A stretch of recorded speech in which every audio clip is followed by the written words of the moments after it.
7वां बाब। 1,44,000 बनी इसराइली। इसके बाद मैंने जमीन के चारों कोनों पर 4 फरिश्ते खड़े देखे। वो जमीन की चारों हवाओं को थामे हुए थे, ताकि जमीन या समुंदर या किसी दरख्त पर हवा न चले। फिर मैंने एक और फरिश्ते को जिंदा खुदा की मोहर लिए हुए मशरिक से ऊपर की तरफ आते देखा।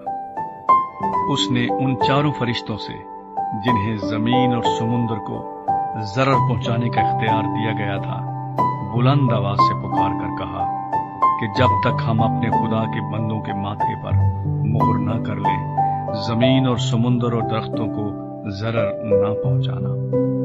और जिन पर मोहर की गई, मैंने उनका शुमार सुना कि बनी इसराइल के सब कबीलों में से 1,44,000 पर मोहर की गई। यहूदा के कबीले में से 12,000 पर मोहर की गई, रूबन के कबीले में से 12,000 पर, जद के कबीले में से 12,000 पर, आशर के कबीले में से 12,000 पर, नफ्ताली के कबीले में से 12,000 पर, मनस्सी के कबीले में से 12,000 पर, शमाऊन के कबीले में से 12,000 पर, लावी के कबीले में से 12,000 पर, इश्कार के कबीले में से 12,000 पर, जबूलून के कबीले में से 12,000 पर, यूसुफ के कबीले में से 12,000 पर, बिन्यामीन के कबीले में से 12,000 पर मोहर की गई। बड़ी भीड़। इन बातों के बाद जो मैंने निगाह की, तो क्या देखता हूं कि हर एक कौम और कबीला और उम्मत और अहले जुबान की एक ऐसी बड़ी भीड़ जिसे कोई शुमार नहीं कर सकता, सफेद जामे पहने और खजूर की डालियां अपने हाथों में लिए हुए तख्त और बर्रे के आगे खड़ी है, और बड़ी आवाज से चिल्ला चिल्ला कर कहती है कि नजात हमारे खुदा की तरफ से है, जो तख्त पर बैठा है, और बर्रे की तरफ से।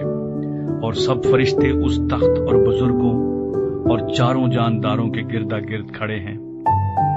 फिर वो तख्त के आगे मुंह के बल गिर पड़े और खुदा को सिजदा करके कहा, आमीन। हम्द और तमजीद और हिकमत और शुक्र और इज्जत और कुदरत और ताकत अब्दुल-आबाद हमारे खुदा की हो, आमीन। और बुजुर्गों में से एक ने मुझसे कहा कि ये सफेद जामे पहने हुए कौन हैं और कहां से आए हैं? मैंने उससे कहा कि ऐ मेरे खुदावंद, तू ही जानता है। उसने मुझसे कहा, ये वही हैं जो उस बड़ी मुसीबत में से निकलकर आए हैं। इन्होंने अपने जामे बर्रे के खून से धोकर सफेद किए हैं। इसी सबब से ये खुदा के तख्त के सामने हैं और उसके मक़दिस में रात दिन उसकी इबादत करते हैं, और जो तख्त पर बैठा है वो अपना खैमा उनके ऊपर तानेगा। इसके बाद न कभी उनको भूख लगेगी न प्यास, और न कभी उनको धूप सताएगी न गर्मी, क्योंकि जो बर्रा तख्त के बीच में है वो उनकी गल्लाबानी करेगा और उन्हें आबे हयात के चश्मों के पास ले जाएगा, और खुदा उनकी आंखों के सब आंसू पोंछ देगा।